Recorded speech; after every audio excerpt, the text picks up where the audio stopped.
Okay, so here's where we get really into the meat and potatoes of this situation.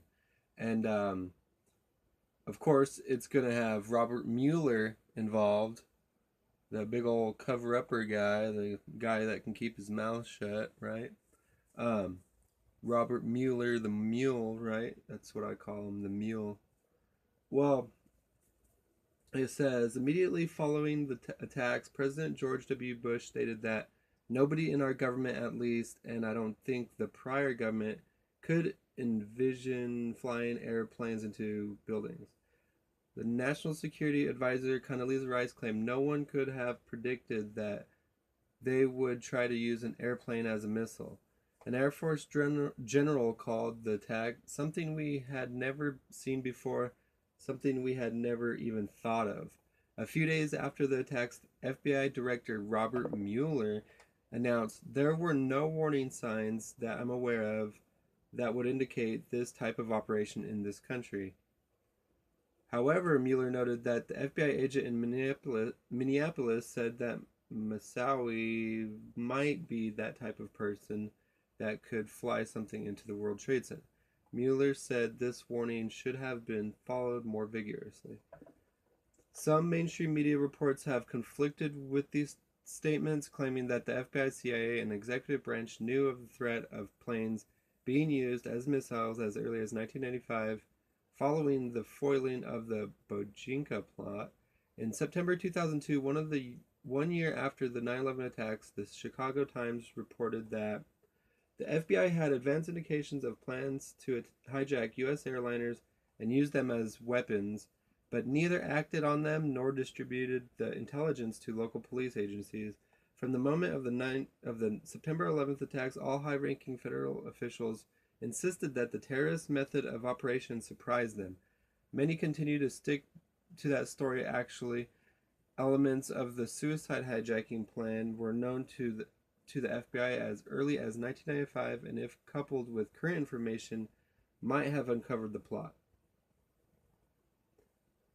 And so, I mean, really, um, as usual, uh, uh, they knew about these terrorists. Like I said in the last video, Israel, at least Israel and many others warned them of these people that were, you know, wanting to carry out this attack, and they lied right to our face. Said that they couldn't even fathom a person using a plane as a missile.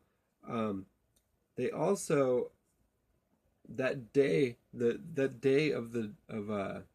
9/11, they had a drill that was about planes hitting the tower, hitting the skyscrapers. You know what I'm saying? So I mean, there's evidence after evidence of uh, them saying they had no clue, yet they did. So it's pretty interesting. And here's some examples. It says the book The Terror Timeline includes numerous articles that are often cited to suggest that the method of flying planes into buildings was known by U.S. officials. In 1984, there were three examples of failed attempts to deliberately crash planes into buildings, including one where a lone pilot crashed a small plane into the lawn of the White House. And that happened when Clinton was in office. The Bujinka plot was a foiled large-scale Al-Qaeda terrorist attack to blow up 11 airliners and their passengers as they flew from Asia to America due to take place in January 1995. The 2000-ish edition of FAA's annual report on criminal acts against aviation said that although Osama bin Laden is not known to have attacked civil aviation, he has both the motivation and wherewithal to do so, adding Bin Laden's anti-Western and anti-American attitudes make him and his followers a significant threat to civil aviation, particularly to U.S. civil aviation. In April 2001, NORAD ran a war game. Oh, here it is.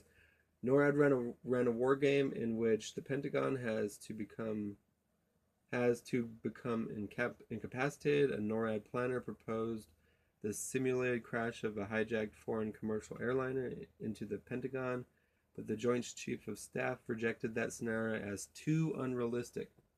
It's crazy. Just keep leading up to 9/11. More and more things happen, and they just keep brushing it off like, oh, that can never happen. It's crazy, crazy. In July 2001, the G8 summit in Genoa, wherever the hell that is, anti-aircraft missile batteries were installed following a report that terrorists would try to crash a plane to kill George Bush and other world leaders. Well, there you go. Gotta protect the world leaders. George Bush too. How funny. Um. Anyways, let's see. On the morning of September 11, 2001, the National Reconnaissance Office, which is responsible for operating U.S. reconnaissance satellites, had scheduled an exercise simulating the crashing of an aircraft into their building, 4 miles from the Washington Dulles International Airport. Wow, incredible. So, yeah, it's incredible, just constant. So, no matter what, it seems like it's always the incompetence. You know, it's funny they blame incompetence, but like I don't think that's a good excuse, really. You know, I don't think it's, and that's like excusing their actions. Really, that's not legit. I think these people were well aware of this, and I think this is where that you know, the whole 9/11 was an inside job. Well, you know, this points to the inside job, and there's a lot of things where after 9/11, a lot of different what do you call it, like conspiracy theories came out after 9/11, and they're pointing you in all these different directions, and you know you're following these fucking dots and these connections and shit that just led you astray. You know, if a lot of people followed this, um, yeah, it led you into the wrong, completely the wrong direction. Except there is some information, or I mean, there is like they've always pointed you towards Bush being connected to it all, you know, and now that I do completely believe, um, but you know, you can't totally, um, you know, I realize why you wouldn't trust your government after hearing this, but you can't, you know, just you can't just, you know, hate on America and everything we've been based on. You can't just brush that off because we have some evil people in power right now, you know, and that's why I don't think Trump is really a bad person, or you know, I don't think he's really for the New World Order or all this crap. I mean, he helped push out those theories where it's like, you know, was Bush involved? Did they have prior intelligence? You know, all this stuff. Trump has really pushed those ideas, and you know he's constantly being pushed even right now by the same deep state that did this. And you know, if I want to get deeper and deeper, I mean, the same deep state that killed JFK. You know, um, so really, it's not it's not the FBI and CIA's incompetence. It's they're connected to this. You know what I'm saying? So I mean, I think we're hitting a tipping point. I mean, it's 2018. Trump's in office. Um, you know, sometimes I do have doubts about Trump. You know, is he part of the New World Order and stuff like that? But you know, I haven't really seen anything to really make me really believe something like that. You know, I've I don't try to connect any dots where there is no real connection. Um, I'm a little bit smarter than I was growing up and getting into all these conspiracy theories about 9/11 and stuff. Like, you know, thermite. Thermite was one of those lies. Oh, you need thermite. And then it turned out you didn't even need thermite. All you needed was fuel. And then it turned out, you know, there's all these, you know, and, you know, if you would have, like there was there was an article that came out 2 months after 9/11, and it was talking about the poor engineering of the World Trade Center. And, you know, people totally led us in different directions on this, you know? So if I would have been listening to the right things and just like, and bringing in all the information rather than one source, Michael Moore, thank you very much. Michael Moore and the left, and, they just push all this garbage, and they're pretty, you know, rhino Republicans are and neocons are definitely a big problem in this country, but so are the Democrats. The Democrats were right in line with this stuff. Um, and so I think we are getting a tipping point in 2012. It really might have been the whole true awakening or whatever, and lies being exposed. Because, I mean, look at what's happening. We got a president that's saying, the media isn't your friend, which they're not. They'll spin a lie just to, for their benefit. They'll make news. You know what I'm saying? They'll make the news so that they'll have something to talk about, get the numbers and get the money. I don't know why they would be so evil about these things, except for the fact that I don't want to understand evil. I just know that evil is out there, and Satan does crazy things and very manipulative things, and Satan gets in your head and will talk to you. And a lot of these people, they believe they're talking to God. And something that I've learned from Jesse Lee Peterson is that if there's a voice in your head that you're talking to and you swear it's God, you might need to question that. You need to question if that really is God, or if that is an evil force, or what, Because I know I'm getting off subject on here, and my next one, it'll be about the engineering of 9/11. But yeah, that voice in your head, it's funny because when you're younger, it's not a voice in your head, it's a voice outside of your head. You know what I'm saying? When you think, your thinking is not really in your head. Like if you ever have like a voice in your head, it's not in your head. You know what I'm saying? It's like just there. But then it's like your brain can create a voice or create voices, and that's Satan, and that's mental insanity, and that's all that crap. And that's why when it really comes down to it, I believe that all that is like kind of all these mental disorders can actually be overcome. Your brain can be rewired and everything.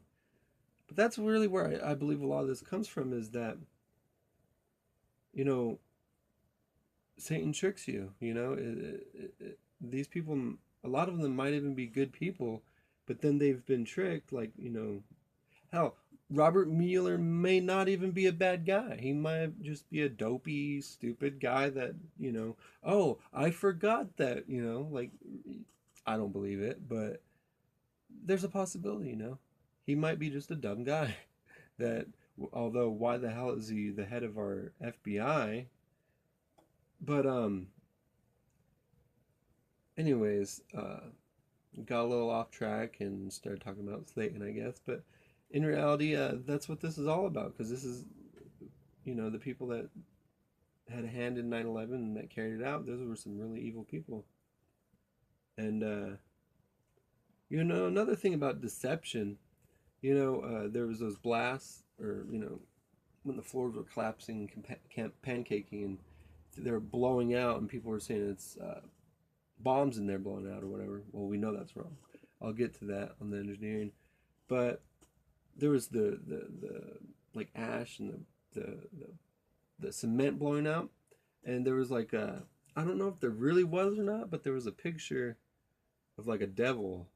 It looked like a devil coming out, and it's just funny because when you search it, you don't like there's so many freaking different pictures of it, and people have manipulated it and made it look different. And so I don't know if there ever really was a devil that came out, that like there was what looked like a devil's face in the smoke, because people always want to manipulate things. It's crazy. It's weird how people like to manipulate stuff like that. I don't understand why they want to manipulate uh, natural things. But on the other hand, maybe it was a complete bullshit. Maybe there was never what looked like the face of the devil in the smoke, or not even the smoke. It was like the crumb. It was like broken up cement. It was incredible. But yeah, my next video is on the engineering of the World Trade Center, and it basically proves that, I mean, you didn't need much to bring those towers down. Did not need much. Anyways, peace out.